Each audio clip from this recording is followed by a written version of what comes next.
You understand? It's about human beings selling themselves out. The echelon attitude here, the needs of the few outweigh the needs of humanity. And sorry, that just isn't right. You know, but it's going to have to be humanity that's going to rise up and take the stand. You're just going to have to turn off your televisions. They're going to have to get in their car. They're going to have to fire everybody in Washington, D.C. that knows and does nothing. And they're going to have to do something. You know, this apathy's got to end. Otherwise, the way we live is going to end. Period. I mean, that's the bottom line.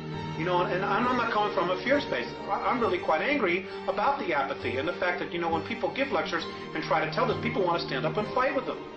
Look at what's happening around us. The indications are everywhere. Everywhere. The truth is now an obscure thing. You know, the lie is the norm. There's something wrong here. What's wrong with this picture? None of this is right. We were never meant to live this way. Instead of raising the consciousness that we have, they would rather just destroy the United States, or destroy our standard of living so that we're comparable to everybody else. So now everywhere is a third world nation. And that's exactly what they're doing. And they're doing it for power, for greed. We're selling out our own, and it pisses me. Somebody's got to, you know, but nobody will tell the truth. Nobody will come out and say, hey, you know, we've really been sold out. That there are forces within our government, like what Kennedy tried to do, that just flat out want to destroy the United States. Because look at where we are. Look at us right now as a civilization, as a society. Okay? The cities and the culture that we're living in now is totally cut us off from the land, from what our real essence is, which is nature. And, you know, we're starting to feed off each other now. It's like so bizarre. And I think enough of us, more of us, really need to start taking the perspective that what we're doing here isn't right. You know, we need to get in touch with what's out there. What makes me be here?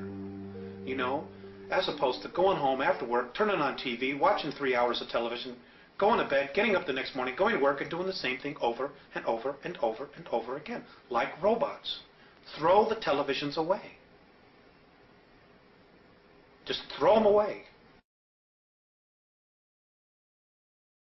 You talk about freedom. I see you assert your right to tap my telephone, to arrest me and hold me without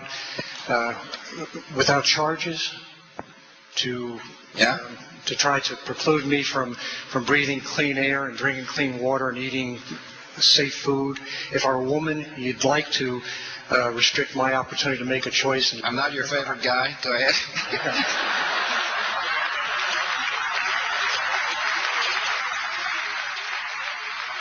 I have never felt more ashamed of nor more frightened by my leadership in Washington, including the presidency, by the Senate. And now, let her speak. Yeah. And I would hope, I feel like, despite your rhetoric, that compassion and common sense have been left far behind during your administration. And I would hope from time to time that you have the humility and the grace to be ashamed of yourself, inside yourself. I'm going to start off with what you first said, if you don't mind. You said that I tap your phones. I'm not going to apologize for what I did on the terrorist surveillance program. If we're at war, we ought to be using tools necessary within the Constitution on a very limited basis, a program that's reviewed constantly to protect us. Now, you and I have a different agreement on what is needed to be protected, but you said, would I apologize for that? The answer is absolutely.